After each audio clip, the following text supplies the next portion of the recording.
Plus grande est l'incertitude, plus grandes seront nos options de décider. Face au doute, on peut parvenir à maîtriser ses peurs, à se saisir de la liberté ainsi offerte pour y déceler les opportunités. L'incertitude est un formidable moteur. C'est ainsi que s'exprime le Pierre-Marie Lebeau, chercheur en neurosciences à l'Institut Pasteur et au CNRS. Et je l'espère, voilà des pensées qui éclaireront nos échanges de cet après-midi. Aussi, Monsieur le Ministre, dans le contexte de très grande incertitude que vivent les Français, et plus encore les acteurs économiques, il est, je crois, essentiel de vous entendre sur les orientations économiques de la politique du gouvernement. Pas seulement d'un point de vue conjoncturel, naturellement, pour faire face à la crise de la Covid, mais également d'un point de vue beaucoup plus structurel. Pas seulement sur l'actualité immédiate, sur le confinement ou son absence, mais sur le long terme. Vous conviendrez sûrement que pour que des opportunités deviennent des réalités, il faut probablement réformer notre pays, le rendre plus agile, plus flexible, plus audacieux, dirais-je aussi parfois. Et j'entends par là lui donner une capacité à investir dans des innovations de rupture, pas en termes de recherche bien sûr, mais pas seulement, également en termes de déploiement. Quelles sont par conséquent les réformes de structure que vous jugez encore utiles, non seulement, pardonnez-moi l'expression, pour limiter la casse, mais surtout pour relancer l'économie française et améliorer ses performances quand cette crise sera derrière nous. Voici le thème central de cette audition. Alors bien sûr, nous traiterons de l'actualité, si vous le souhaitez, confinement, pas confinement, etc. Mais vous l'avez compris, je souhaiterais vous entendre avant tout sur la préparation de l'après-crise, qui nous laissera vraisemblablement 1 million ou plus de chômeurs, des bouleversements structurels majeurs de notre économie et une compétition internationale de plus en plus féroce. En termes de méthode, je propose d'organiser les échanges de la manière suivante. Je vais débuter par vous interroger sur la politique économique générale, quelques grands dossiers industriels. Puis les membres de la commission vous interrogeront à leur tour dans une formule un peu différente de d'habitude, c'est-à-dire plutôt questions-réponses directes, avec des interventions brèves auxquelles je vous invite, Monsieur le Ministre, à répondre également de manière brève, afin que chacun puisse s'exprimer dans le temps imparti et éviter les frustrations d'auditions précédentes. J'invite mes collègues, au nom d'une forme de solidarité entre nous, à intervenir pour 2 minutes vraiment maximum et à ne pas reposer des questions qui auraient déjà été posées avant eux. Premier sujet, Monsieur le Ministre, la relance. L'évolution de la pandémie de la Covid-19 et la possibilité d'un nouveau confinement font obstacle à la reprise rapide que vous anticipiez il y a encore quelques mois, et ils invalident surtout les prévisions économiques qui ont été faites pour le budget 2021 et le plan de relance. Quelles conséquences vous en tirez ? Faut-il doubler la mise du plan de relance comme l'a proposé Xavier Rago, le président de l'OFCE, qui souligne que l'opération est désormais possible puisque le coût du service de la dette diminue ? Faut-il croire Olivier Blanchard, auquel le président de la République a confié un rapport attendu en mars sur l'économie post-Covid et qui parle d'un nouveau paradigme budgétaire ? Est-ce qu'au fond, il n'y a plus de limite budgétaire ? Et dans ce cas, comment ne pas répondre aux revendications souvent justifiées des uns et des autres ? Je pense aux nombreux secteurs touchés par la crise, mais aussi aux différents services publics qui ont été lourdement sollicités ces derniers mois, bien sûr les services hospitaliers, la police, ou aux différentes priorités pour l'avenir de notre pays, parmi lesquelles les nouvelles technologies, la transition énergétique, le spatial et bien d'autres. En résumé, jusqu'où va le quoi qu'il en coûte ? Deuxième sujet, notre souveraineté industrielle. Je prendrai quelques exemples. Une des premières leçons de la crise, c'est la nécessité de promouvoir l'innovation française dans des secteurs vitaux pour la nation. Or, lorsque l'on voit les difficultés de Sanofi, l'abandon du principal projet de vaccin de Pasteur, on a le sentiment que la France a du mal à transformer le résultat de nos recherches en développement industriel. Quand on le fait, comme dans le cas de la société Valneva de Loire-Atlantique, issue de l'INRAE, finalement cela profite peu à la France, puisque en 2021, les vaccins de cette société bénéficieront exclusivement à la Grande-Bretagne. Comment expliquez-vous cette situation ? Plus généralement, cela fait plusieurs années que les entreprises de la biotech nous alertent sur l'absence d'un marché de capital-risque suffisant pour leur développement. Ma première question est celle-ci. Est-ce que vous pensez avoir fait suffisamment pour faire émerger un écosystème favorable à ce type d'entreprise innovante qui se délocalise encore aujourd'hui aux États-Unis pour trouver des investisseurs ? Et je pense peut-être à Moderna qu'on aurait bien aimé garder en France. Sur un autre domaine, le gouvernement a annoncé la semaine dernière l'abandon de la cession des chantiers de l'Atlantique à Fincantieri, ce dont notre commission se félicite. Le dossier est cependant loin d'être clos. Selon la presse, vous auriez créé une cellule chargée d'étudier un projet alternatif.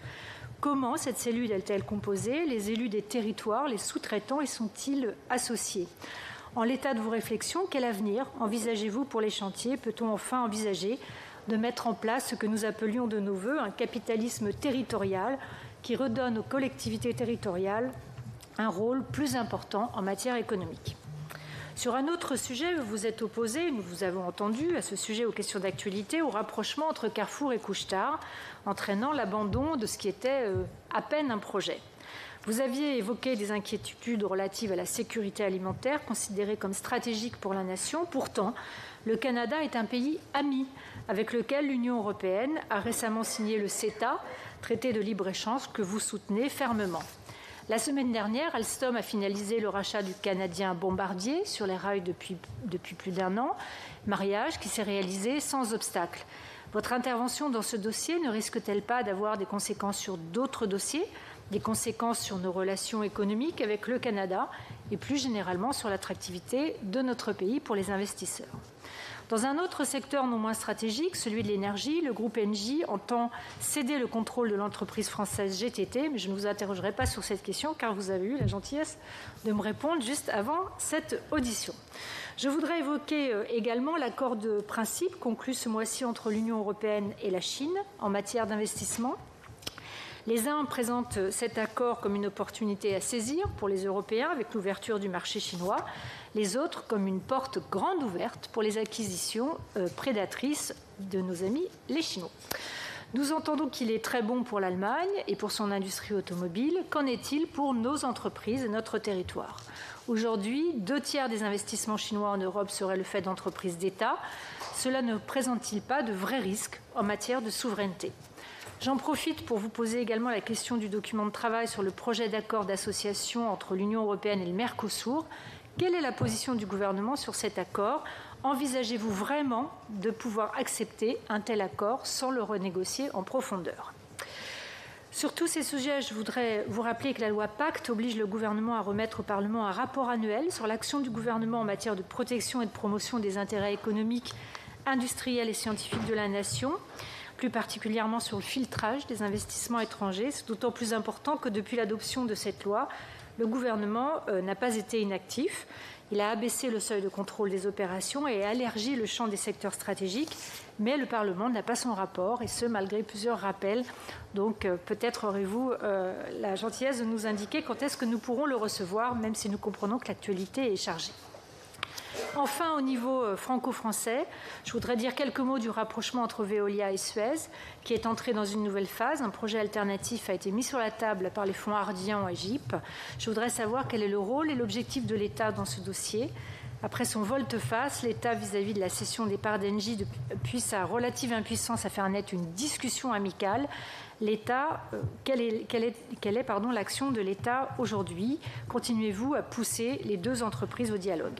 Le cas échéant, BPI, France ou la Caisse des dépôts serait-il prêt à participer à un tour de table pour soutenir le projet alternatif pour Suez? Voilà, Monsieur le Ministre, les premières questions que je voulais vous poser, et je vais bien sûr vous passer la parole pour y répondre ou sur tout sujet que vous jugerez utile.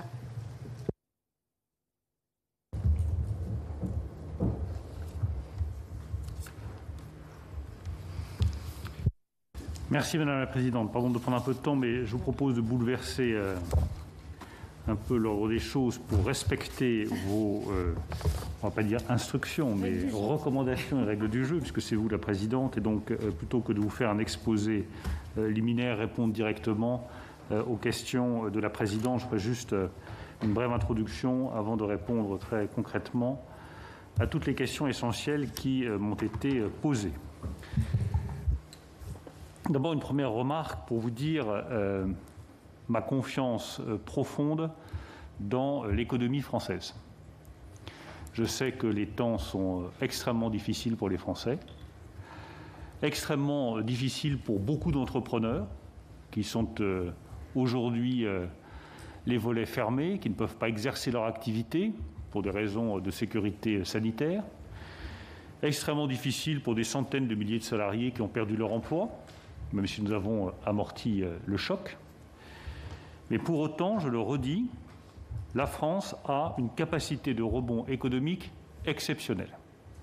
Et je ne voudrais pas que nous cédions par fatigue, par lassitude, à un discours défaitiste que n'attendent pas les Français et qui ne correspondent pas à la réalité de ce que les entrepreneurs français, les salariés français essayent de faire tous les jours sur vos territoires. Nous avons des capacités de rebond exceptionnelles. Et nous l'avons montré au troisième trimestre de 2020, plus de 18% de croissance. Nous l'avons montré en ayant une récession moins importante que prévue en 2020, 8,3% au lieu des 11% que nous attendions pour l'année 2020. Nous l'avons montré aussi avec un très fort rebond de la consommation des ménages en décembre. Donc ne confondons pas un problème conjoncturel, lourd, difficile, qui est celui de la pandémie et des règles sanitaires qui vont avec la réalité structurelle de l'économie française. L'économie française a des fondamentaux qui sont solides et que nous avons considérablement améliorés en l'espace de plus de 3 ans, en transformant la fiscalité française, en rendant le territoire français le plus attractif de tous les pays européens, en améliorant la compétitivité de notre économie, en recréant pour la première fois depuis plus de 10 ans des emplois industriels et en faisant baisser massivement le chômage. Donc ayons confiance. L'économie française, je le redis, a des capacités de rebond qui sont très importantes. Ça n'interdit pas de réfléchir, comme vous m'y avez invité, à des transformations structurelles qui restent nécessaires. Il est évident que nous devons encore améliorer ce qui est fait en termes de formation, de qualification des salariés. Beaucoup est fait par Elisabeth Borne, mais dans un moment de grande transition technologique, il est indispensable de permettre aux salariés de changer plus facilement d'emploi et d'acquérir plus facilement une qualification. Je reste convaincu que la somme globale de travail de la nation française est insuffisante par rapport à ses grands partenaires développés, et c'est pour moi une conviction forte. Si nous ne voulons pas l'appauvrissement de notre pays, nous devons tous travailler collectivement davantage. Et je ne le dis pas en critiquant l'un ou l'autre. Bien sûr que les salariés français travaillent beaucoup. Bien sûr que les salariés français ont fait des efforts absolument considérables. Mais vous pouvez tourner le problème dans tous les sens. Tant que nous aurons un niveau de chômage aussi élevé, des personnes qui partent plus tôt que dans d'autres pays à la retraite, et des jeunes qui entrent si difficilement sur le marché du travail, réalité qui est encore plus cruelle aujourd'hui, nous risquons de ne pas garantir aux générations qui viennent, à nos enfants et à nos petits-enfants, le même niveau de vie que celui que nous avons. Et je pense qu'une des responsabilités fortes que nous avons, c'est de garantir à nos enfants et à nos petits-enfants qu'ils puissent avoir un niveau de vie meilleur que le nôtre. Et ce n'est certainement pas en mettant les problèmes structurels de l'économie française sous le tapis que nous leur rendrons service. Voilà pour la question des réformes de structure. Vous voyez que je change assez peu de conviction sur le sujet. Sur le plan de relance, certains ont proposé, vous m'avez interrogé sur ce sujet, de multiplier par 2 le plan de relance. Pardonnez-moi de trouver cette idée surprenante. Nous avons, et vous avez voté un plan de relance, et je vous remercie parce qu'il a été voté très largement par les 2 assemblées il y a quelques semaines. Il représente 100 milliards d'euros. La vraie difficulté aujourd'hui n'est pas de rajouter des milliards fictifs, il est que l'argent arrive dans les territoires, dans les entreprises, dans les PME, dans la formation des salariés, sur les jeunes pour qu'ils puissent être embauchés, sur les apprentis pour qu'ils puissent trouver une place. Et croyez-moi, il est beaucoup plus difficile de garantir la bonne exécution du plan de relance que d'annoncer à grand renfort de roulement de tambour et de sonnerie de trompette qu'on va rajouter à nouveau 20, 30, 40 ou 100 milliards. Et je préfère toujours, dans ma vie politique, la difficulté à la facilité.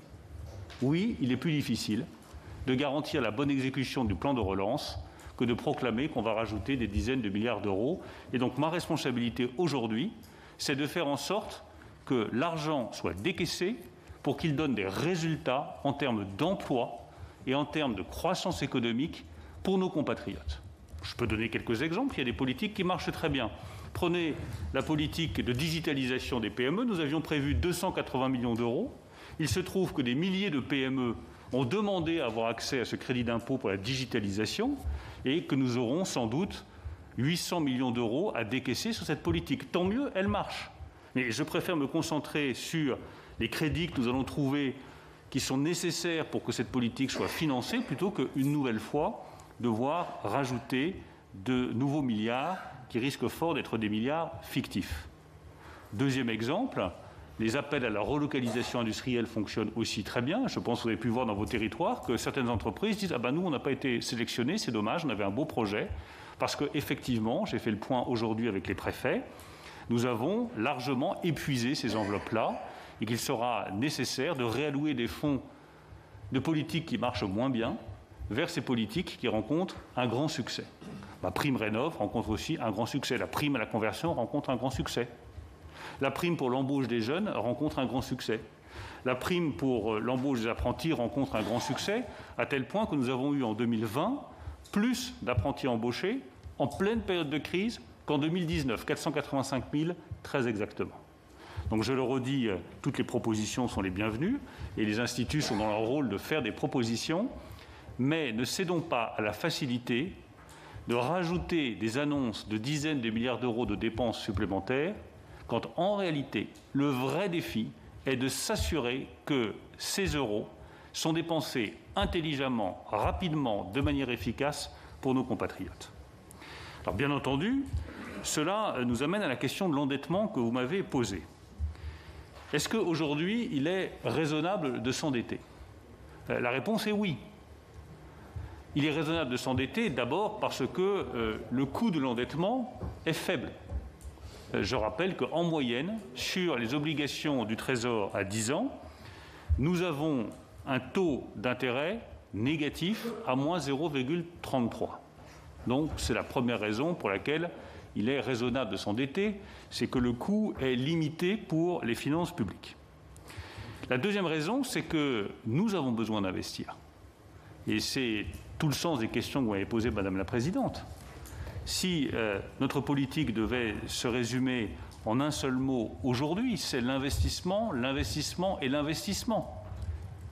Or, aujourd'hui, les entreprises ne sont pas nécessairement incitées à investir. L'environnement économique est trop incertain. Il y a trop d'inquiétudes. Donc, le rôle de la puissance publique aujourd'hui est de soutenir l'investissement, y compris par de la dépense publique. Donc, cette dette, si elle va à de l'investissement, est de la bonne dette. En revanche, je ne suis pas favorable à de l'endettement qui irait vers des dépenses de fonctionnement pérennes. Autant c'est le rôle de l'État de se substituer à de la dépense privée quand les investisseurs hésitent parce qu'ils se disent « mais est-ce que c'est vraiment le bon moment ?» Autant c'est le rôle de l'État de soutenir l'investissement des entreprises privées, notamment en leur donnant accès à des fonds propres, en particulier par les prêts participatifs dont j'annoncerai le fonctionnement dans les prochains jours. Parce que là, nous créons l'incitation à l'entreprise pour qu'elle investisse, qu'elle innove, qu'elle mette de l'argent dans la recherche alors qu'elle ne le ferait peut-être pas naturellement. C'est notre rôle. Autant recréer des dépenses pérennes de fonctionnement qui pèseraient durablement sur les finances publiques, nous empêcheraient de rétablir les finances publiques à terme et du coup dégraderaient la situation du pays. C'est la ligne de partage très claire que nous avons fixée avec le Président de la République et avec le Premier ministre. S'endetter pour investir, oui. S'endetter pour la dépense de fonctionnement, non. Vous m'interrogez également sur l'indépendance de notre pays en matière économique. Je reviendrai sur les dossiers plus précis sur lesquels vous m'avez interrogé, qui ont été sur le devant de l'actualité. Nous avons, avec cette crise, une opportunité unique de nous interroger sur les chaînes de valeur françaises et de nous apercevoir qu'effectivement, quand on regarde de la manière la plus objective possible notre situation économique, ces chaînes de valeur souffrent de deux défauts. Le premier, c'est qu'elles ne sont pas suffisamment nombreuses et que nous nous sommes reposés depuis à peu près 30 ans sur les mêmes chaînes de valeur excédentaires à l'exportation, qui irriguent tout notre territoire, qui sont des motifs de fierté, mais qui nous exposent terriblement en cas de retournement de conjoncture. Ces chaînes de valeur, vous les connaissez, c'est l'agroalimentaire, c'est l'aéronautique, c'est le luxe, c'est la chimie. Sur tous ces secteurs-là, nous sommes effectivement excédentaires et économiquement solides. Le malheur, c'est que quand il y a une pandémie, les avions restent cloués au sol. Et donc l'aéronautique se retrouve en très grande difficulté. Que lorsque vous avez Donald Trump au pouvoir qui impose 25% de sanctions sur les exportations de vin, c'est toute la filière agroalimentaire, dans laquelle les vins et spiritueux représentent une part très importante, qui se retrouve fragilisée également. Que lorsque vous n'avez plus de composants critiques, notamment dans le secteur médical, tout le secteur de la santé et de la chimie médicale qui y est lié se retrouve aussi fragilisé.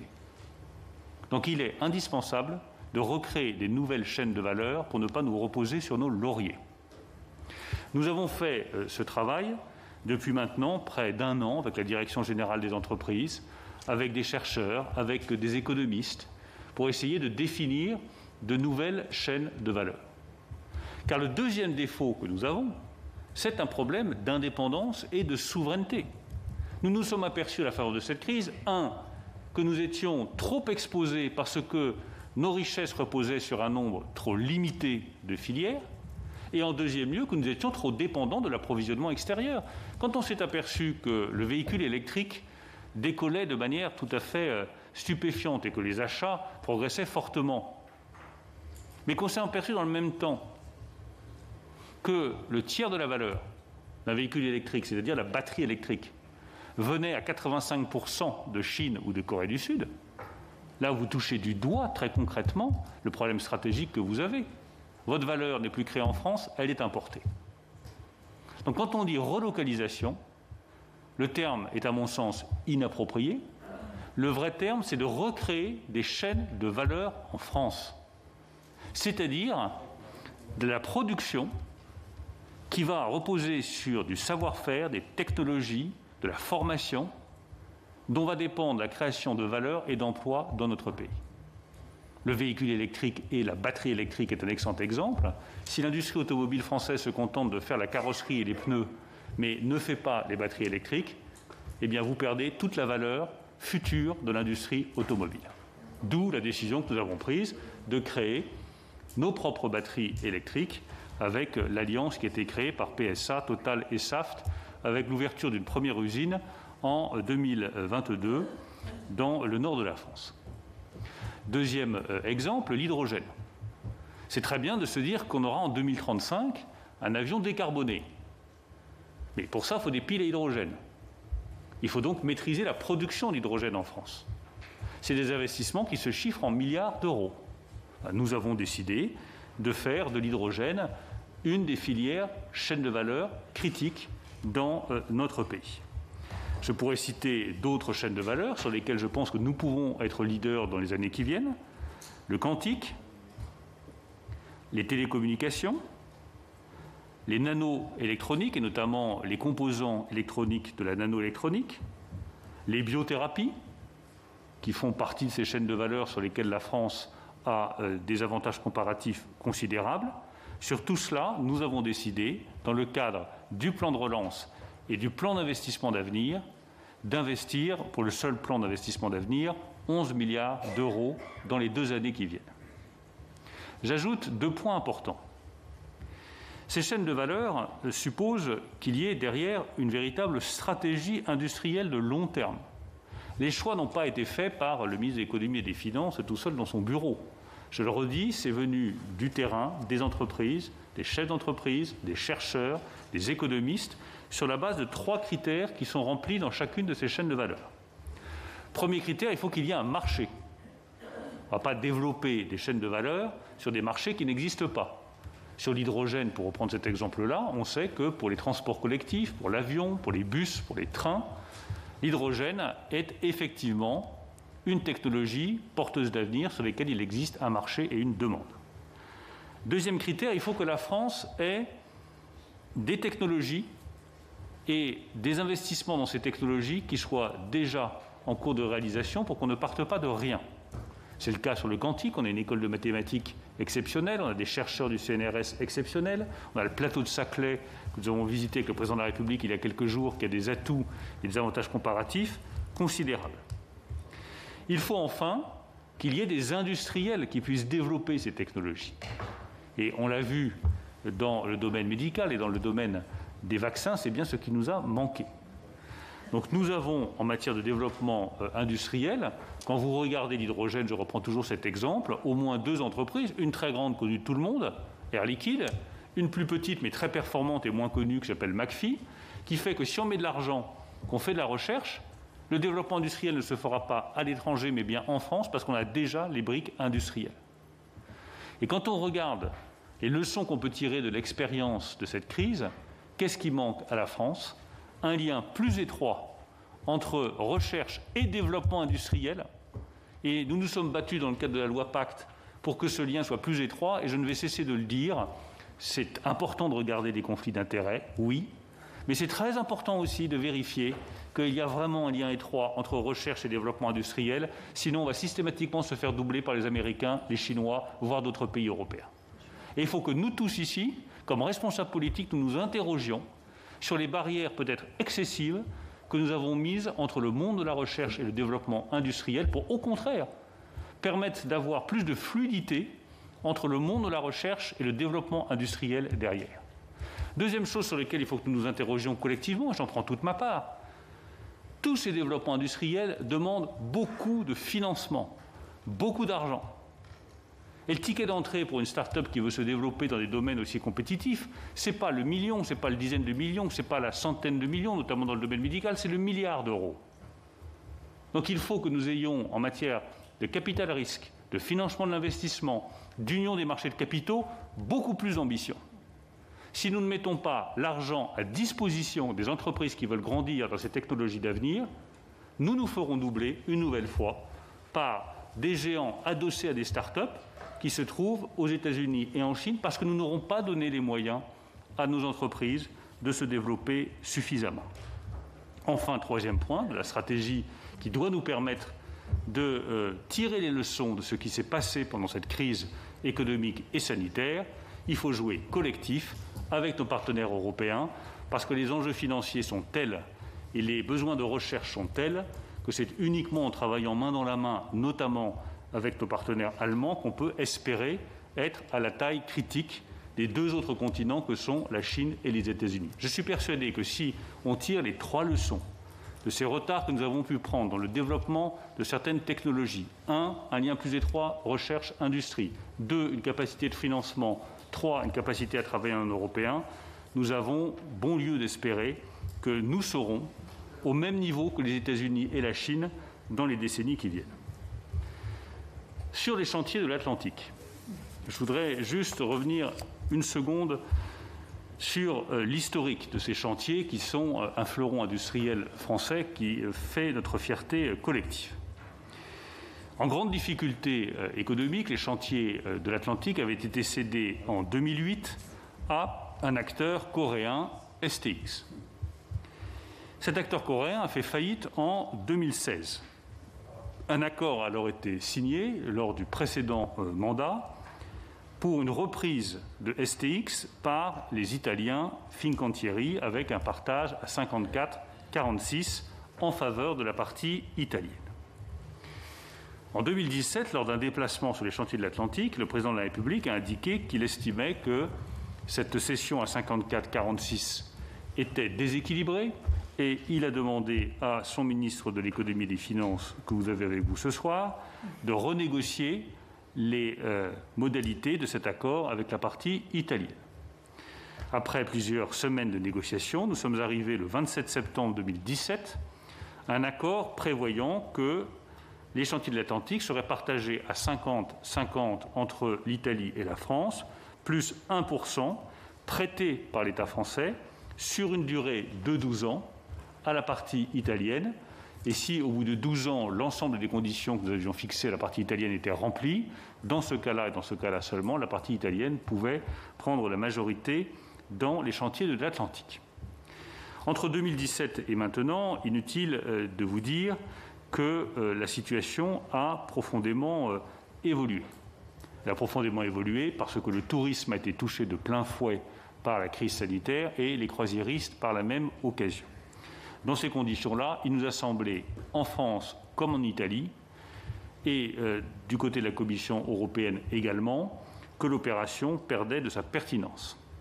Nous avons donc décidé, il y a quelques jours, d'abandonner, au regard des nouvelles conditions de marché et de la situation de marché de la croisière et du tourisme, d'abandonner le projet de fusion entre Fincantieri et les chantiers de l'Atlantique.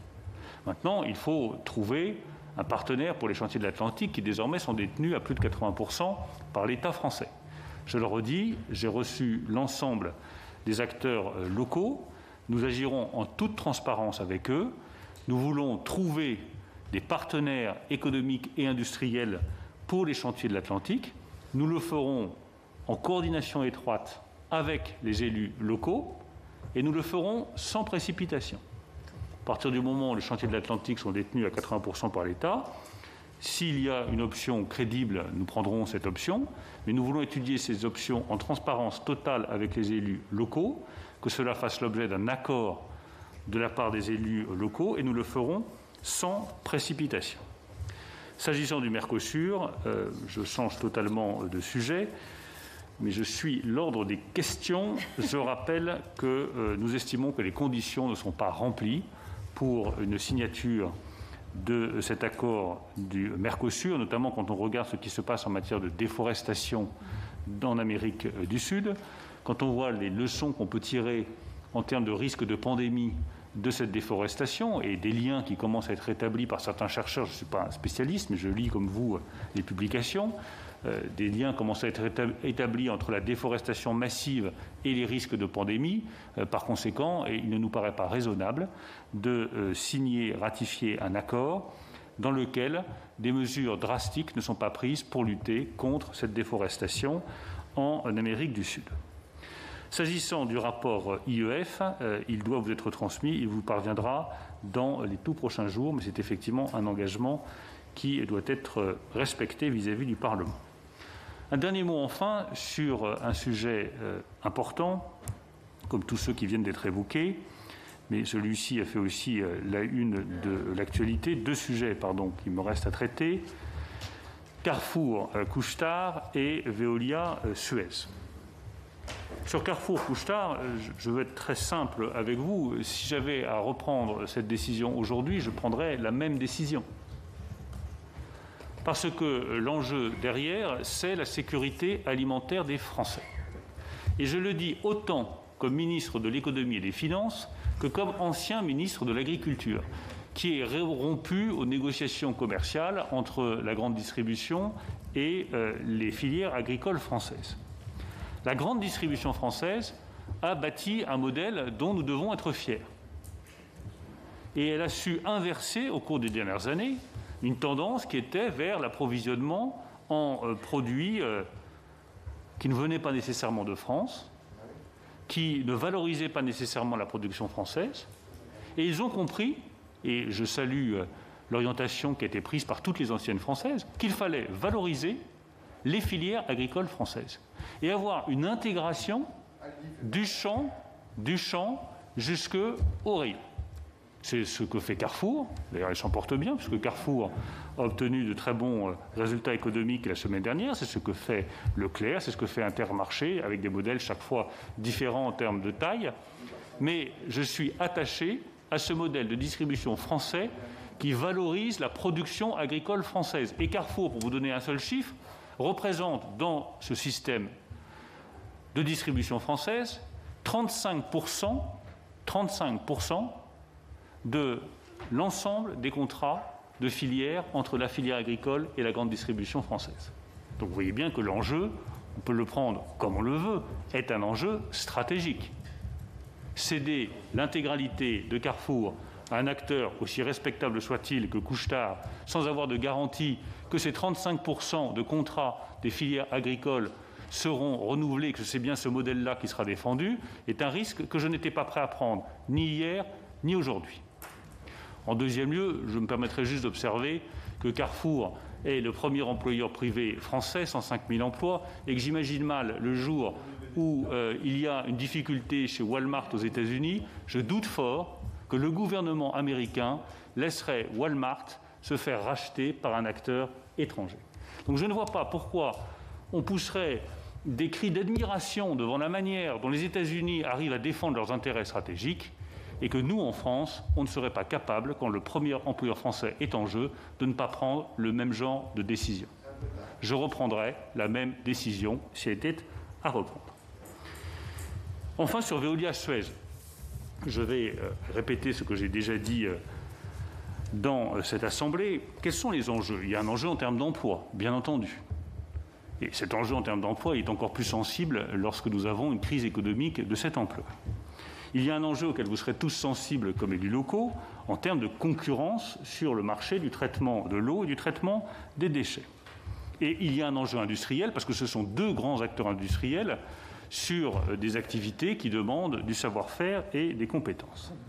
J'ai toujours indiqué que ce rapprochement entre Veolia et Suez devait se faire dans un cadre amical. Je continue de penser qu'une solution amiable est possible. Je continue de penser qu'une solution amiable est à portée de main. Il faut simplement que tous les acteurs fassent preuve de bonne volonté. Eh bien, je souhaite que dans les jours et les semaines à venir, les acteurs de ce rapprochement entre Veolia et Suez fassent preuve de la bonne volonté nécessaire pour que ce rapprochement se fasse de manière amicale. Très bien, merci Monsieur le Ministre. Je pense qu'il y aura des réactions parce que j'ai entendu des réactions au gré de votre intervention. Pour des raisons techniques, je vais donner d'abord la parole à Jean-Marc Boyer parce que je crois qu'il y a des horaires de train ou je ne sais quoi. Donc Jean-Marc et ensuite on prendra l'ensemble des rapporteurs qui viennent sur votre mission. Jean-Marc, donc bref, hein, on a dit. Oui, merci Madame la Présidente et merci Monsieur le Ministre pour votre optimisme sur le rebond et la reconquête. La France compte 110 villes thermales qui pour moi environ 100 000 emplois, sont principalement des villes de 5 000 habitants en moyenne, donc des petites villes, et le Curiste représente 10 emplois. L'activité thermale a été touchée de plein fouet par la crise sanitaire et subit une inactivité pendant presque un an. L'espoir fin 2020 d'une prolongation d'activité a été anéanti par le deuxième confinement et les thermes pensent réouvrir début mars-avril et se sont préparés avec un protocole sanitaire important, très strict, en espérant qu'il n'y ait pas un troisième confinement. Malgré les mesures, emploi partiel, PGE, etc., du plan de relance, les chiffres d'affaires sont amputés de 65 à 70% et ces établissements thermaux ont stoppé les investissements qui étaient prévus. Quelles mesures de soutien envisagez-vous pour compenser ces pertes, non seulement pour les établissements privés, mais aussi pour les thermes gérés en régie directe? Et quelles mesures de soutien pour les communes concernées par une perte d'activité indirecte considérable? Merci Jean-Marc. Monsieur le Ministre, vous préférez peut-être deux questions à la fois? Bon, alors on va faire deux questions à la fois, comme ça vous aurez le temps de préparer. La parole est à Serge Babary. Merci, Madame la Présidente. Ça sera trois questions, parce que j'en ai deux, Monsieur le Ministre. Tout d'abord, vous remercier de ce vaste tour d'horizon sur la situation économique et sur, effectivement, l'espoir à maintenir. Deux questions, l'une au niveau européen, l'autre au niveau local. La Commission européenne vient de décider de prolonger jusqu'au 31 décembre 2021 l'encadrement temporaire des aides d'État, de relever les plafonds d'aide alloués aux entreprises et de permettre la conversion de certains instruments remboursables en subventions directes. Comment le gouvernement envisage-t-il de se saisir de ces assouplissements? Deuxième question, sur le plan local de nos territoires, un nécessaire renforcement de la décentralisation de l'action publique doit être envisagé avec le développement de fonds d'investissement en fonds propres au niveau local par les collectivités territoriales. Un capitalisme territorial est une des réponses à la crise actuelle de nos territoires qui subissent une désindustrialisation rampante. Quelles mesures envisagez-vous afin d'encourager fiscalement l'orientation de l'épargne de proximité des Français vers les entreprises dans les territoires? Je vous remercie. Merci Serge, et on va prendre le deuxième rapporteur économie, Franck Montaugé. Merci Madame la Présidente. Merci Monsieur le Ministre pour votre présentation. À propos de la stratégie du gouvernement en matière d'industrie d'avenir que vous avez évoquée, vous priorisez votre action sur les nouvelles chaînes de valeur dont vous avez donné quelques exemples. Faut-il comprendre que vous renoncez à relocaliser des filières ou des productions à caractère stratégique ou de souveraineté nationale ? On a tous des exemples en tête qui font mal à l'ego national. Pour ce qui est des chaînes de valeur nouvelles que vous avez évoquées, des indicateurs de suivi nous permettraient d'évaluer l'efficacité de l'action du gouvernement. Par exemple, si c'est le cas, quel est votre objectif de part de PIB pour le secteur industriel à moyen terme ? Quels sont vos objectifs correspondants en emploi et quelles conséquences en tirez-vous en matière de formation et de recherche publique et publique-privée ? La loi, à cet égard, la loi de programmation de la recherche que nous avons récemment votée ne nous rassure pas sur le court moyen terme en matière justement de crédit et de moyens consacrés à la recherche et aux recherches que vous avez évoquées. Alors la question est complexe dans un contexte sous l'effet de la mondialisation et de segmentation des chaînes de valeur, vous l'avez évoqué. Le rapport qu'a produit France Stratégie fin 2020 pointe la fiscalité comme facteur primordial et presque unique de la situation actuelle. Est-ce si simple ? Autre exemple, le projet Gaia X a été annoncé par le gouvernement comme un élément essentiel de notre souveraineté sur les données numériques. Un cloud souverain en quelque sorte, et qui est depuis longtemps espéré. Mais les géants américains et chinois du secteur, Amazon, Google, Microsoft, Alibaba, chinois, font partie de l'initiative. Or, ces entreprises sont et seront toujours soumises à des lois de portée extraterritoriale qui rendent fragile la sécurité de l'hébergement des données sensibles pour les personnes physiques comme pour les entreprises. En conséquence, cette initiative vous paraît-elle de nature à nous faire gagner en souveraineté numérique nationale ? Je vous remercie. Merci beaucoup Franck. Monsieur le ministre, vous voulez répondre à ces premières questions ? Madame la Présidente, Monsieur Boyer, sur les activités thermales, je vous confirme effectivement que l'impact est extrêmement lourd pour toutes ces activités. C'est un peu la double peine, c'est-à-dire qu'à la fois elles sont fermées et en plus l'activité touristique s'est effondrée dans ces villes. Donc elles subissent un impact extrêmement lourd de la crise. Je rappelle qu'elles sont éligibles au dispositif du Fonds de solidarité, de l'activité partielle. Et s'agissant du Fonds de solidarité, elles sont éligibles à l'aide à 200 000 euros, plafonnée à 200 000 euros, représentant 20% du chiffre d'affaires. Je voudrais profiter d'ailleurs de la question de M. Boyer pour donner un état des lieux sur le Fonds de solidarité, qui est, je le rappelle, aujourd'hui le pilier de la protection que nous apportons aux entreprises pour faire face à la crise, en particulier les entreprises fermées du secteur de l'hôtellerie, de la restauration, du tourisme, du sport ou de la culture. Nous avons ouvert au 15 janvier dernier l'ouverture de ce fonds pour le mois de décembre. Nous avons reçu 680 000 demandes à ce jour pour une ouverture au 15 janvier. Et nous continuons à recevoir des demandes tous les jours. Chacun ne s'inscrit pas dès le 15 ou le 16 janvier. Certains s'inscrivent un peu plus tard. Nous sommes le 2 février et nous avons à date 680 000 demandes. Au total, ça peut aussi inclure des demandes précédentes qui n'auraient pas encore été traitées, mais dans leur immense majorité, c'est des demandes à partir de l'ouverture du fonds du 15 janvier pour le traitement du mois de décembre. Il est intéressant de noter que le niveau moyen de l'aide attribuée au Fonds de solidarité a plus que doublé. Nous sommes passés de 2 400 € en moyenne à 5 400 € d'aide en moyenne attribuée par dossier. Ce qui montre le besoin des entreprises et aussi l'effet du déplafonnement des mesures que nous avons mises en place, qui fait que la somme moyenne est plus généreuse, de plus du double par rapport au mois d'octobre. Je rappelle également que l'intégralité des dossiers supérieurs à 30 000 € de demande font l'objet d'un contrôle manuel. Tous les autres, c'est des filtres automatiques. Je veux vraiment le préciser parce que j'ai beaucoup de questions qui me sont posées par des entrepreneurs qui me disent « on n'a pas reçu notre aide, que se passe-t-il » D'abord, il y a un montant de demande très élevé, près de 700 000. Et il y a un contrôle qui se fait dès lors que le dossier représente une somme supérieure à 30 000 euros. 30 000 euros par mois, ce n'est évidemment pas une somme négligeable. Il est normal qu'il y ait un traitement qui ne soit pas un traitement automatisé, mais qu'il y ait un contrôle manuel effectué par les agents de la Direction générale des finances publiques, épaulés par les agents de la Direction générale des entreprises. Nous avons reçu 4 600 dossiers pour des demandes supérieures à 30 000 euros au titre des demandes du 15 janvier, ouvertes au 15 janvier. 2 600 de ces demandes ont été traitées en 15 jours.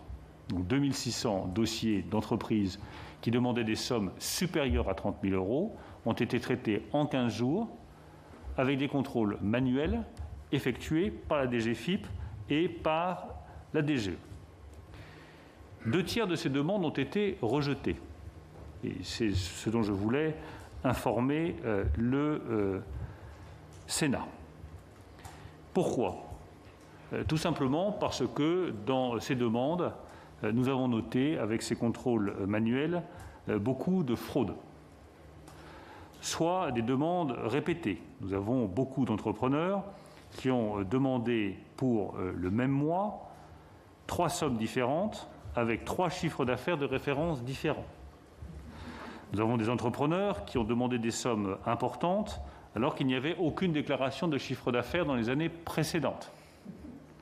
Donc tout cela explique, je le dis parce que je vois certaines voix qui s'élèvent en disant tout cela est trop lent. Non, nous faisons simplement les choses sérieusement, nous faisons les choses le plus rapidement possible, avec le souci de répondre le plus vite possible aux entrepreneurs qui ont besoin de ce soutien du Fonds de solidarité, mais nous le faisons aussi en veillant à ce que les fraudes soient les plus limitées possibles.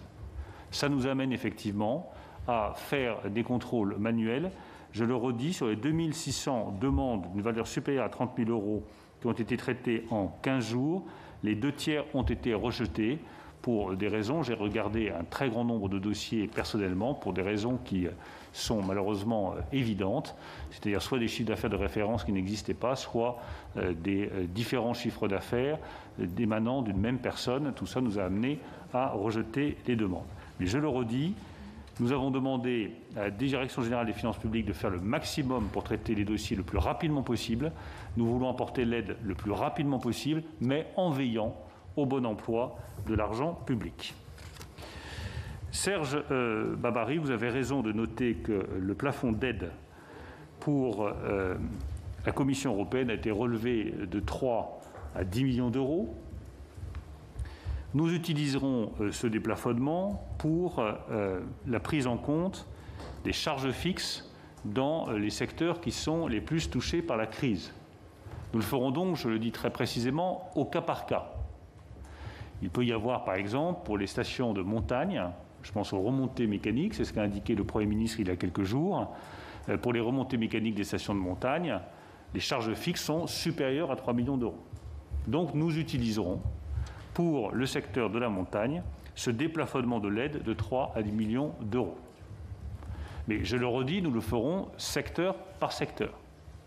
Nous étudions aussi la possibilité d'utiliser ce déplafonnement pour les grands magasins parisiens, par exemple, qui ont des montants de loyer extrêmement importants et qui sont fermés, puisque nous avons fermé tous les grands magasins d'une surface supérieure à 20 000 m², qui se retrouvent donc avec des loyers extrêmement élevés, en particulier à Paris.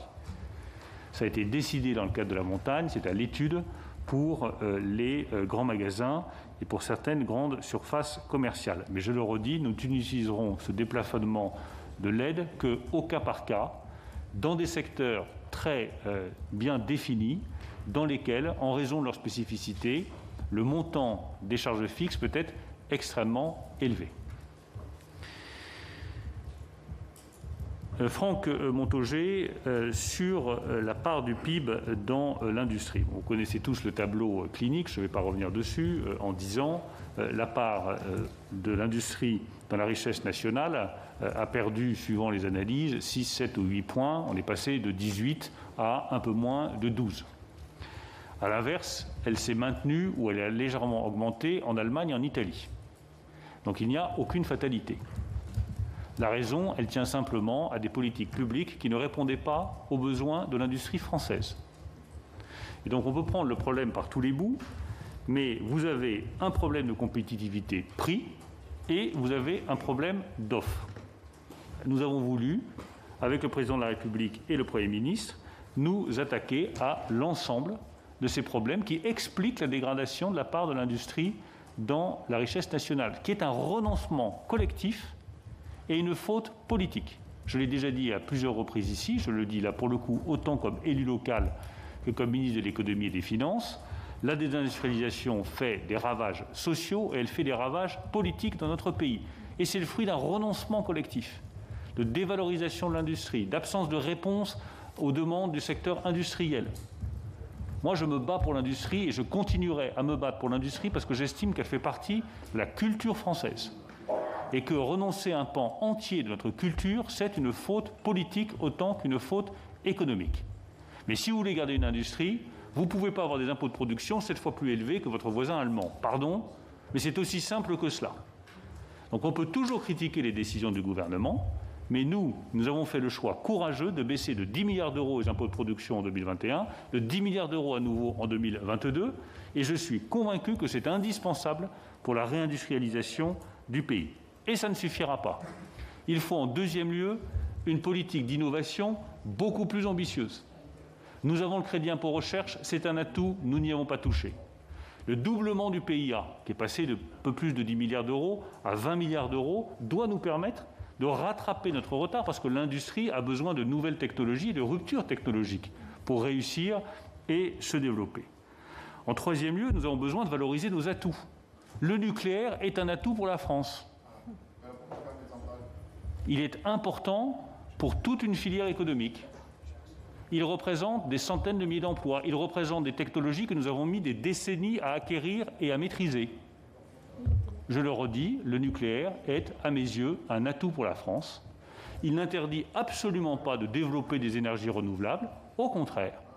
Et on peut parfaitement vouloir faire évoluer le mix énergétique français, chercher des nouvelles technologies de rupture comme l'hydrogène, développer des énergies renouvelables comme l'éolien offshore ou de nouveaux panneaux solaires, et dans le même temps continuer à dire que le nucléaire est un atout pour la France. Je pense que ce n'est absolument pas contradictoire. En tout cas, ce sont mes convictions. En dernier lieu, parce que derrière ce discours, il y a un des vrais sujets aussi de l'industrie française, il y a une question culturelle. Est-ce que, oui ou non, nous sommes prêts à valoriser l'industrie auprès des générations qui viennent et de leur expliquer que l'industrie a profondément changé, qu'aujourd'hui vous avez de l'impression 3D, que vous avez des logiciels, que vous avez de l'intelligence artificielle qui s'opère dans l'industrie et que par conséquent l'industrie est un secteur d'avenir. Si nous ne disons pas ça aux générations qui viennent, eh bien nous n'aurons pas les formations, les qualifications et les savoir-faire dont nous avons besoin pour développer l'industrie de demain. Donc il y a aussi un combat culturel à mener si nous voulons, pour répondre à la question de Franck Montaugé, inverser la tendance structurelle depuis 30 ans. Depuis 30 ans. Pour faire remonter la part de l'industrie dans notre richesse nationale. Ça ne peut être qu'un choix collectif.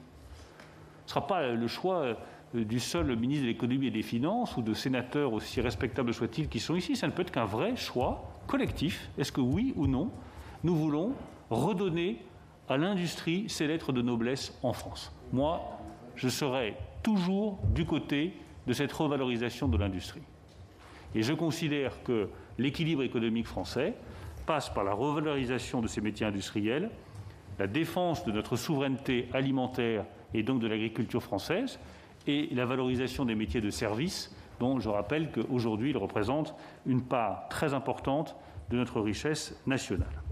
Enfin, sur le cloud souverain, je vais être beaucoup plus bref. Il est important de pouvoir stocker les données, mais soyons lucides. Et Gaia-X est un très beau projet que je soutiens totalement. Mais une entreprise a besoin de stocker ses données et de les valoriser. Avons-nous aujourd'hui les moyens d'avoir une entreprise qui pourra demain valoriser les données d'une très grande entreprise française, d'une entreprise stratégique française? Aujourd'hui, il y a un monopole de quelques grandes entreprises digitales américaines, vous en avez cité quelques-unes, ou chinoises, je pense par exemple à Microsoft. il sera très difficile de rattraper ces entreprises. Autant je vous dis que sur certaines nouvelles chaînes de valeur, nous pouvons y arriver, nous le faisons et nous allons y arriver, autant sur la valorisation des données, je suis beaucoup plus réservé. Donc il faut que nous ayons un système de stockage souverain des données dans lequel on puisse séparer le stockage de la valorisation. C'est tout l'enjeu, c'est ce qui explique aussi que les débats soient longs et la recherche soit longue, parce qu'il faut que nous ayons un accord, notamment avec ces géants du numérique, pour qu'ils acceptent que des données stockées ne soient pas valorisées et que si elles sont valorisées, ils ne maîtrisent pas la propriété de ces données. Jean-Jacques Michaud, ensuite Evelyne Renaud-Garabédian. Merci. Oui, Monsieur le ministre, l'ordonnance du 23 mars 2020 introduit un certain nombre d'adaptations de réglementation qui doivent permettre de faire part à l'épidémie. C'est le cas de délégation de services publics, d'occupation du domaine public, de budget, et plusieurs de ces dispositions concernent directement les collectivités. Ainsi, par exemple, dans le cadre d'une délégation de services publics, cette ordonnance suspend les redevances dues par les entreprises dont l'activité est fortement dégradée du fait de l'épidémie. Certes, l'État prend en compte par ce biais les difficultés que rencontrent ces entreprises. En revanche, l'impact financier pour les collectivités est non compensé et représente un manque à gagner considérable pour de nombreuses collectivités dont la situation est déjà dégradée et dont les redevances servent à rembourser les emprunts. Donc, Monsieur le ministre, quelle compensation le gouvernement peut-il apporter à ces communes? Je vous remercie. Merci Jean-Jacques. Evelyne Renaud-Garabédian, ensuite Sylvia. Merci Madame la Présidente. Monsieur le Ministre, je souhaiterais vous interroger sur un aspect particulier de la crise économique, la situation des entreprises françaises installées à l'étranger.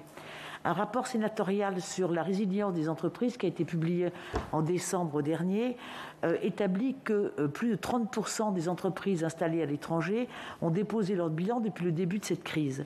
Ceux dont l'activité se maintient malgré tout ne bénéficient d'aucun dispositif de soutien de l'État français, s'agissant bien entendu d'entreprises de droit local. Seule une dizaine de pays africains bénéficient via la filiale AFD bénéficient du dispositif de prêt garanti. Pourtant, les entreprises françaises qui sont installées à l'étranger participent au rayonnement de la France, au rayonnement de notre pays. Elles vantent le savoir-faire français et commercialisent nos produits. N'est-ce plus pour sauver et aider ce tissu économique qui est précieux? Est-ce que nous pourrions envisager de leur proposer des solutions adaptées, par exemple des prêts qui pourraient être consentis par BPI, dont les taux d'intérêt seraient fonction du pays concerné ainsi que de leur activité? Ce serait pour eux, bien entendu, un outil précieux pour pouvoir maintenir leur activité. Est-ce que, Monsieur le Ministre, que pensez-vous et quel est votre avis sur cette situation qui a besoin avant tout d'une impulsion politique? Merci. Merci beaucoup Evelyne. Sylviane Noël. Merci Madame la Présidente. Monsieur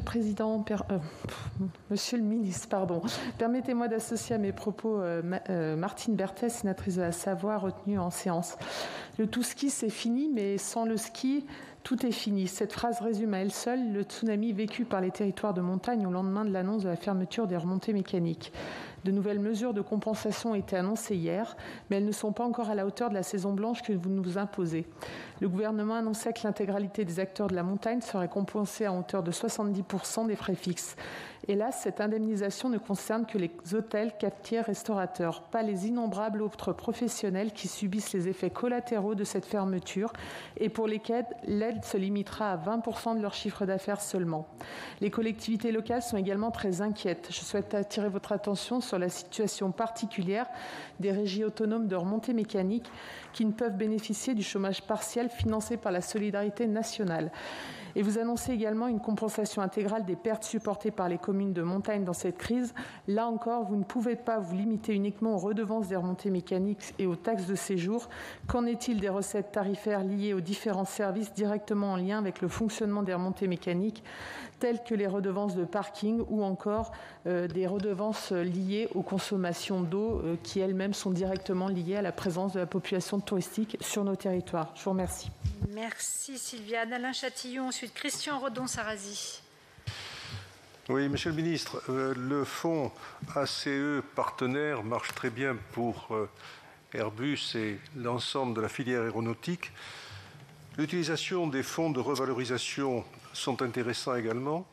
Mais par contre, nous souhaiterions voir si on ne peut pas alimenter un fonds de rebond, puisque pour les fonds de revitalisation, ce sont des sommes importantes. Or, il y a aujourd'hui des possibilités d'acquérir de petites activités à forte valeur ajoutée qui permettraient de diversifier ces PME qui sont sous-traitantes aujourd'hui de l'aéronautique, étant entendu que dans ces TPE, il y a également des entreprises qui travaillent en sous-traitance. Voilà, c'était la suggestion, un fonds de rebond, et cela se fait, paraît-il, en Bourgogne. Donc, vous le savez peut-être aussi bien, aussi mieux que moi. Merci beaucoup. Merci Alain. Christian Redon-Sarrazy. Oui, merci Madame la Présidente. Monsieur le Ministre, je souhaiterais d'abord aborder le cas particulier des nouvelles entreprises créées après le 30 septembre 2020 et qui de ce fait ne sont pas éligibles au Fonds de solidarité. Votre cabinet nous l'a confirmé. C'est un trou dans la raquette, si je peux me permettre l'expression, qui pose problème car même si nous n'avons pas encore de nouveau confinement, ces entreprises doivent faire face à la crise économique, souvent sans ressources issues de leur activité ni d'aide de l'État. La situation étant amenée pour l'heure à perdurer, pensez-vous mettre en place un dispositif spécifique et lequel? Et ma seconde question donc portera sur un projet de fusion ou de rachat qui émerge. Vous étiez récemment intervenu sur l'opération Carrefour. Vous avez rappelé le 22 janvier dans les Échos que l'État avait un rôle de régulation de l'économie, qu'il était là pour définir les règles économiques et défendre l'intérêt général. Comment entendez-vous décliner cette vision dans nos territoires, en particulier donc sur la situation du projet de fusion entre Société Générale et Crédit du Nord, qui a été confirmé le 7 décembre dernier et qui pourrait entraîner la disparition de la Banque Tarnot. C'est une filiale du Crédit du Nord dont le siège social se trouve dans mon département, à Limoges. Ce sont près de 150 postes qui sont menacés par cette fusion, en particulier les postes administratifs qui, cela a déjà été annoncé, pourraient être regroupés. Pour le bassin d'emploi de Limoges, ces suppressions de postes auraient un effet dramatique compte tenu du contexte économique actuel. En référence donc à vos déclarations du 22 janvier, dans un dossier comme celui que je viens d'évoquer aux conséquences fortes pour les territoires, de quelle manière l'État exercera-t-il son rôle de régulateur? Merci Christian. Michel Bonus, ensuite Jean-Claude Tissot. Merci beaucoup. Monsieur le ministre, j'ai... Une minute, hein, Michel. Combien? Une minute. Ah, mais si tu me coupes, Vas-y. Non, monsieur le ministre, pour le PGE, vous avez dit qu'on comptait ouvrir que les restaurants comptaient ouvrir le 20... Non. Le PGE était contracté au mois d'avril 2020. Donc ça va faire, quand on va rouvrir, plus d'un an qui a été contracté. Si on avait su que le PGE durerait si longtemps, on aurait agi complètement différemment. Ensuite, aujourd'hui, le vrai souci, c'est la reprise. C'est qu'est-ce qui va se passer après. Voilà. On a rajouté de la dette à de la dette. Donc pensez un peu qu'un Français aujourd'hui, on lui demande d'emprunter pendant un an, et puis après, on lui donne son salaire, mais il continue à avoir l'emprunt. On ne peut pas l'accepter, ça. Donc moi, je veux bien aujourd'hui emprunter pour 2 mois, quitte à rembourser après, mais pas pour un an. La configuration elle est différente, parce qu'on a ouvert au mois de juin, et on avait le PGE. Et on a refermé au mois d'octobre, et le PGE, on l'a quand même gardé. Donc après, c'est les aides, une fois que l'entreprise, une fois que justement, vous allez siffler le coup de sifflet final. On va rouvrir. Qu'est-ce qui va se passer? Un événement, un congrès, un salon, un loisir, ça se programme. Et le tourisme aujourd'hui va être très impacté à ce niveau-là. Parce qu'on n'est pas prêt et parce qu'on ne sera pas suivi. Voilà. Merci Michel. Jean-Claude Tissot, ensuite Joël Labbé. Merci Madame la Présidente. Monsieur le ministre, je vais être très bref. Je vais revenir sur le projet Hercule. Récemment, un journal du soir a annoncé plus ou moins le blocage des négociations entre la Commission européenne et vous-même. Je voudrais simplement savoir, vous avez dit que vous étiez en cours de négociation avec Madame la ministre Pompili. Je voudrais savoir où vous en êtes, où est-ce qu'on en est aujourd'hui, parce qu'on entend presque dire que le projet Hercule serait mis au garage jusqu'en 2022, donc... ou après, j'en sais rien. En tout cas, voilà, c'est ma question précise. Et j'ai une autre question sur les enjeux énergétiques. C'est un secteur clé de notre avantage, de notre économie, qui doit être, à mon avis, considéré avec un peu plus de, je ne vais pas dire de sérieux, mais en tout cas d'attention. Et aujourd'hui, le président de la République a parlé de guerre. Quand il parlait de la crise du Covid. Aujourd'hui, on est presque dans l'après-guerre, si j'ose dire. Il est temps de mettre en place un plan style Marshall pour des mesures peut-être exceptionnelles, justement, pour la rénovation énergétique. Est-ce que vous avez des ambitions particulières, exceptionnelles, si j'ose dire, parce qu'on connaît les mesures classiques, pour la rénovation énergétique en particulier? Merci, Monsieur le Ministre. Merci Jean-Claude. Joël Labbé, ensuite Jean-Pierre Moga. Merci Madame la Présidente, Monsieur le Ministre, chers collègues.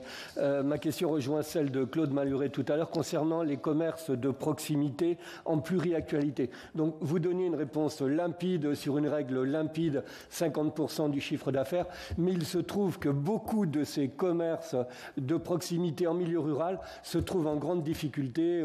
J'en ai une sur le Morbihan à 87 000 € de perte de chiffre d'affaires. Ils ne vont pas pouvoir s'en sortir alors que c'est le seul commerce de ce centre-bourg, et il y en a beaucoup comme cela en France. Est-ce que cette règle pourrait être revue d'une manière ou d'une autre? Je vous remercie. Merci Joël. Jean-Pierre Moga, ensuite Fabien Gay. Merci Madame la Présidente. Monsieur le Ministre, je voulais vous interroger plus longuement sur le PGE, mais vous avez répondu à 80% de la question que je vous posais, donc je vais être très bref. Bon, vous le savez, vous en êtes conscient, ça va être très compliqué pour certaines entreprises de résister à la conjoncture, et notamment, vous l'avez souligné, pour les cafés, hôtels, restaurants, etc. Alors, dans des cas bien précis, et afin de conserver des secteurs de notre économie qui risquent de disparaître complètement, pourriez-vous envisager de transformer tout ou partie les PGE en subventions? Merci Jean-Pierre. Fabien Gay, ensuite Yves Boulou. Merci Madame la Présidente. Monsieur le Ministre, 1 minute une fois par an, j'avoue que c'est court. On n'a pas eu le plaisir de se voir lors du budget rectificatif. Les questions écrites ne trouvent jamais de réponse. Bon, bref, alors allez. Et comme j'ai 1 minute et maintenant 40 secondes, ça ne va pas inviter à la nuance d'un propos. Je ne l'ai pas compté. Voilà, donc vous dire, juste Monsieur le Ministre, que j'aimerais beaucoup de débats avec vous, notamment sur ce que... J'ai vu que la crise sanitaire, en tout cas, vous n'avez pas ébranlé dans vos convictions. Vous restez un libéral de droite. Par exemple, vous nous expliquez, je voudrais avoir un jour le débat avec vous, comment vous allez trouver des débouchés pour les jeunes si vous proposez comme seul horizon aux aînés de travailler 3 ans de plus. J'ai vraiment une question.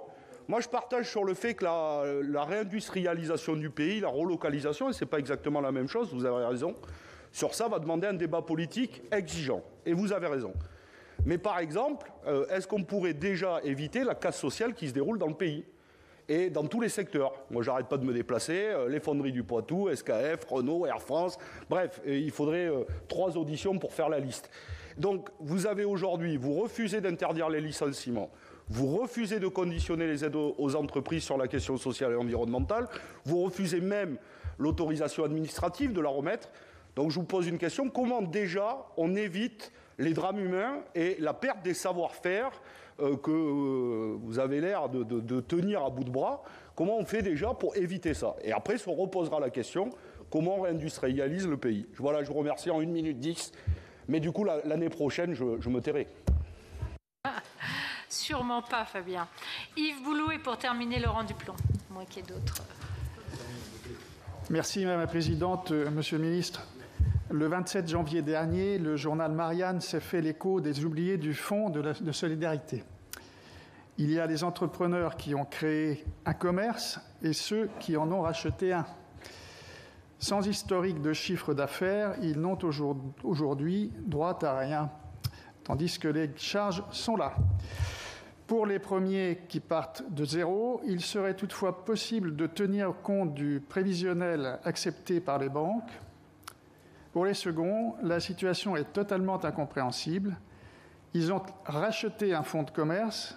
Pourquoi ne pas tenir compte du chiffre d'affaires du fonds racheté? Je sais, bien sûr, votre tâche difficile, mais avez-vous prévu d'intégrer ces oubliés du fonds de solidarité et de leur permettre l'accès au PGE? Merci. Merci Yves et Laurent. 1 minute, Laurent. Merci Madame la Présidente. Monsieur le Ministre, en 1 minute, je vais être le plus rapide possible. Je pourrais vous parler de vos contradictions. L'interdiction du rapprochement Carrefour-Couche-Tard que j'approuve, mais par contre vous avez accepté Aldi Leader Price. J'aurais pu vous parler de la fermeture de Fessenheim alors que vous dites que le nucléaire est quelque chose d'hyper intéressant pour la France. J'aurais pu vous parler de l'interdiction des chaudières gaz que vous allez inciter avec l'entreprise Frisquet qui est bien française et la problématique des réseaux de gaz qui ont été tirés dans toutes nos communes et qui ont coûté la peau des fesses à la totalité des communes de France pour refaire les revêtements et ainsi de suite. Mais non, je ne vous parlerai pas de ces contradictions-là, je vous parlerai simplement de ce que vous nous avez dit, c'est-à-dire éviter les faillites. En Haute-Loire, j'ai un souci, toutes les entreprises me disent qu'aujourd'hui les banques leur demandent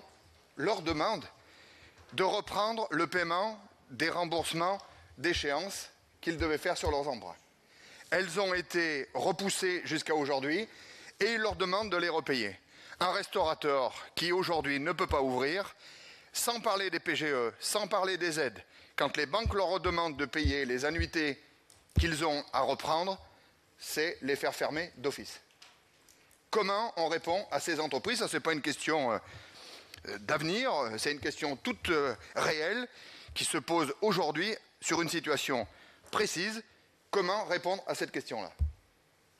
Merci Laurent. Et Monsieur le Ministre, il me reste Laurent Saumon, pardon, que je n'avais pas vu lever la main, voilà, qui est là-bas. Voilà. Oui, bonjour Monsieur le Ministre. Oui, merci Madame la Présidente. Rapidement, style télégraphique.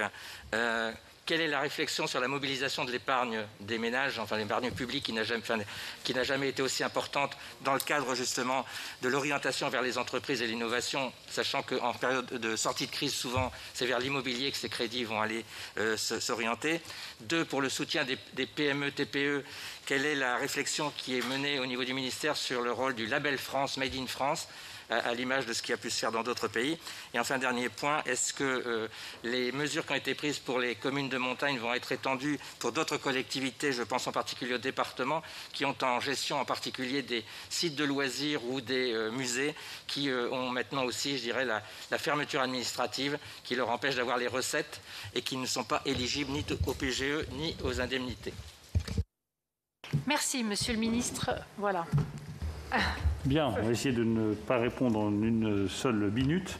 Et je vais commencer quand même par Fabien Gay, parce que ça fait longtemps effectivement que nous n'avons pas ferraillé ensemble, donc ça me manquait beaucoup. Je crois que je reviens au Sénat uniquement pour pouvoir ferrailler avec Fabien Gay et, bien entendu, répondre aux questions de la Commission. Alors, libéral de droite, un grand journal économique disait que j'étais devenu un interventionniste de gauche, donc vous choisirez. Moi, je ne me suis jamais défini que comme gaulliste, qui doit être un point d'équilibre entre le libéral de droite et l'interventionniste de gauche. En tout cas, sur la casse sociale, je veux juste indiquer, avec beaucoup de fermeté, parce que c'est le travail qui a été fait par l'État, par l'ensemble des pouvoirs publics et surtout par les contribuables français. Nous avons évité, dans toute la mesure du possible, la casse sociale qu'aurait dû entraîner cette crise économique qui est la plus lourde que notre pays ait eu à vivre depuis 1929. Et je pense que la grande différence entre la plus grande crise économique qu'on ait connue au XXe siècle et celle de 1929, et la crise économique que nous connaissons maintenant, c'est que nous avons retenu une leçon: l'État doit protéger. Et nous avons protégé au maximum, et nous continuerons à protéger au maximum les salariés et les entreprises qui en ont besoin. Un choc de cette importance, près de 10% de récession, ça ne s'est pas vu depuis 1945, aurait dû se solder par des centaines et des centaines de milliers de chômeurs supplémentaires. Oui, il y a eu du chômage supplémentaire. Et croyez-moi, on a conscience de la gravité que ça peut représenter pour tous ceux qui sont touchés, pour tous ceux qui sont dans une situation précaire, pour tous ceux qui n'ont pas les qualifications pour pouvoir rebondir facilement. Mais nous avons amorti le choc sur l'emploi. Ça aurait dû se solder par un tsunami de faillites. Il y en a eu moins en 2020 qu'en 2019. Ça aurait dû mettre par terre, et vous le savez parfaitement, Monsieur Gay, ça aurait dû mettre par terre un certain nombre de très grandes entreprises, comme Air France, comme Renault. Nous leur avons apporté 7 milliards d'euros de soutien pour Air France, 5 milliards d'euros de soutien pour Renault. Et je pourrais multiplier les exemples d'entreprises que nous avons soutenues. Et en les soutenant, nous avons évité la casse sociale. On peut toujours faire mieux. Mais je considère, et c'est l'évaluation qui est faite aussi bien par le Fonds monétaire international que par l'OCDE, que par l'ordre des greffiers des tribunaux de commerce, que par les experts comptables, que l'État a été au rendez-vous dans sa réponse économique à la crise. On peut toujours faire mieux, mais je pense que le travail qui a été fait par les fonctionnaires du ministère de l'économie et des finances et les choix politiques qui ont été faits par le président de la République et par le Premier ministre méritent en la matière, en tout cas c'est mon avis, d'être salués. S'agissant de la mobilisation de l'épargne des ménages, question de Laurent Somon, c'est une question absolument majeure puisque je rappelle que c'est l'équivalent de ce que nous mettons sur la table avec le plan de relance. Donc nous avons mis en place un label relance pour flécher l'épargne des Français vers des produits d'investissement favorables au soutien des entreprises françaises. Nous allons développer ce label pour nous assurer qu'effectivement l'épargne des Français aille bien vers les entreprises françaises en matière d'investissement. Et par ailleurs, ce que je constate, c'est qu'en matière de consommation et donc de relance par la demande, lorsque les règles sanitaires sont levées, la consommation est au rendez-vous. Et là aussi, tout simplement parce qu'on a préservé le pouvoir d'achat des Français. Moins 11% de récession, moins 8,3 finalement, et une quasi-stabilité du pouvoir d'achat des ménages. Même si j'ai parfaitement conscience que ça cache des situations extraordinairement diverses, en moyenne, le pouvoir d'achat des classes moyennes françaises a été protégé par notre réponse. Vous m'avez interrogé sur l'étalement des prêts sur entreprises Frisquet également. Je tiens simplement à vous dire que j'ai reçu le président de l'entreprise Frisquet. Non, mais je sais bien que la question est sur les chaudières à gaz derrière. Mais c'est... Sur le remboursement des prêts. Oui, mais il me semble que vous avez posé une question aussi sur l'entreprise Frisquet. Non, je parlais de vos contradictions. Pardon, je crois avoir noté que vous m'avez interrogé sur l'entreprise Frisquet. Donc j'essaie juste de répondre aux questions qui m'ont été posées. Enfin, nous verrons dans le compte-rendu de la séance si vous avez bien posé une question sur les chaudières à gaz et sur l'entreprise Frisquet. Je crois que c'est le cas. Donc j'ai reçu le président de l'entreprise Frisquet, qui est une magnifique entreprise installée en Seine-et-Marne, qui représente près de 800 emplois à ma connaissance dans le département de la Seine-et-Marne. Et nous sommes en train d'étudier ce qui peut être fait pour soutenir une entreprise qui se diversifie justement sur d'autres modes de production et qui a parfaitement raison de le faire. S'agissant des prêts et du remboursement des échéances, nous avons demandé à la Fédération bancaire française, que je reverrai à nouveau, deux choses. D'une part, un différé de paiement pour le remboursement du capital des prêts garantis par l'État de 1 à 2 ans.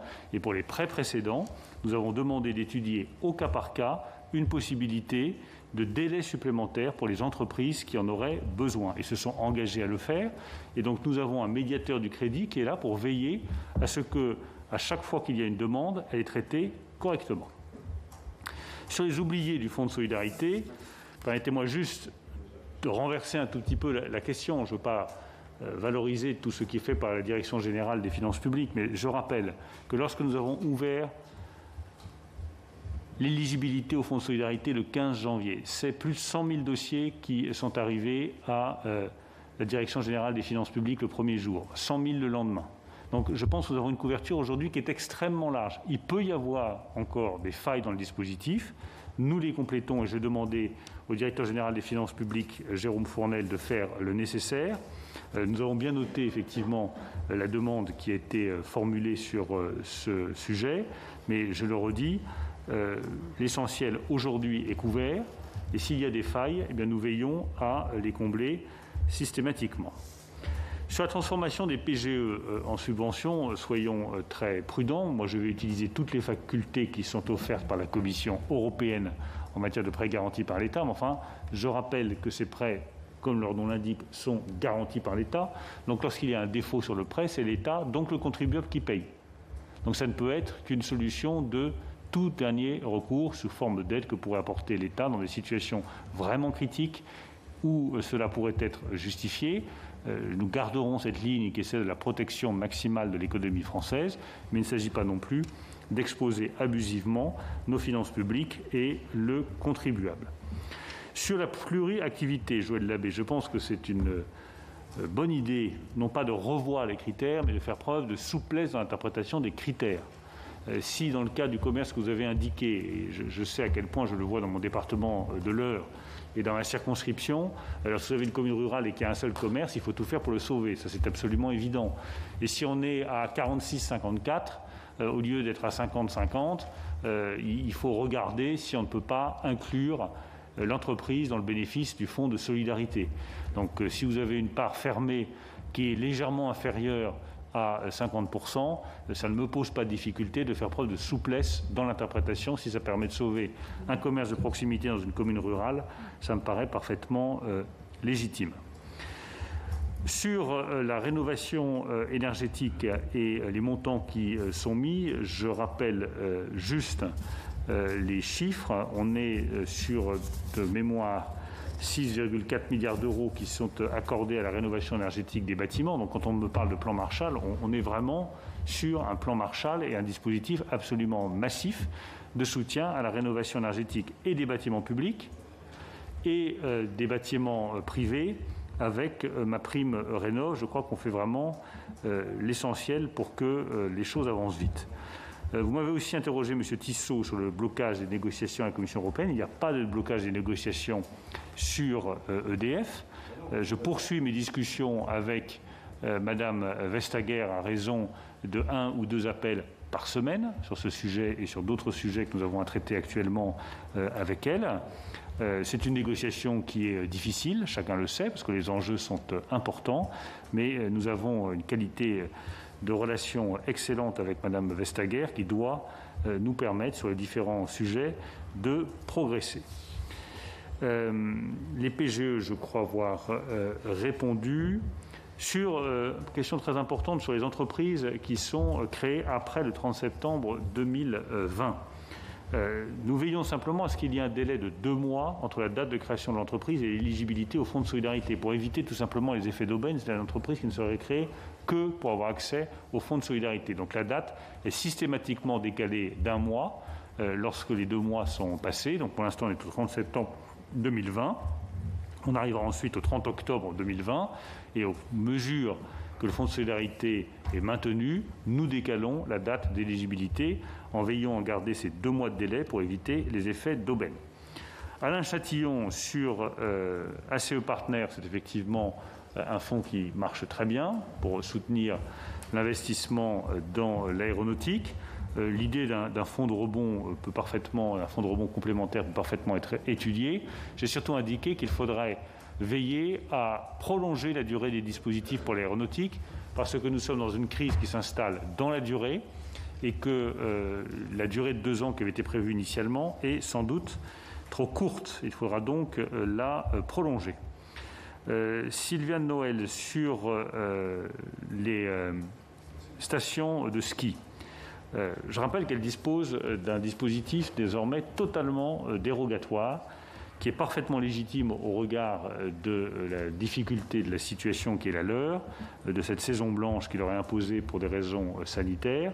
Mais nous avons veillé à ce que l'intégralité des commerces des stations de ski et de montagne soient éligibles au fonds de solidarité à 20% du chiffre d'affaires, ce qui n'est pas le cas, je le rappelle, de tous les commerces, mais seulement normalement des commerces fermés ou des commerces associés aux commerces fermés.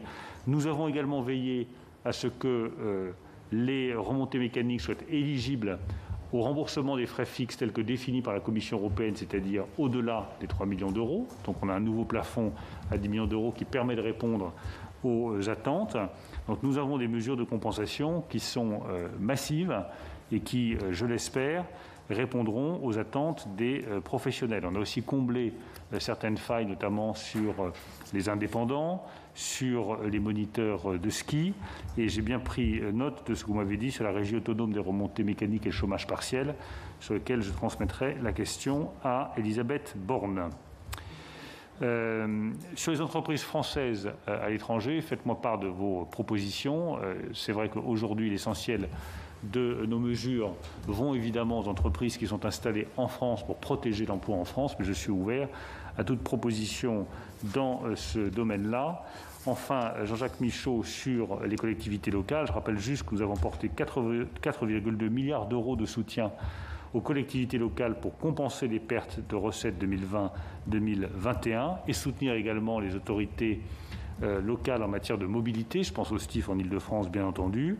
Nous avons apporté 2,6 milliards d'euros de soutien à l'investissement avec la DSIL, la dotation aux régions et la rénovation thermique dont j'ai déjà indiqué. Et nous avons également 3 milliards d'euros de mesures du relance qui sont destinées exclusivement aux collectivités locales. Voilà, je ne suis pas plus long car je dois vous coûter, mais je vous remercie de la qualité de nos entretiens comme toujours.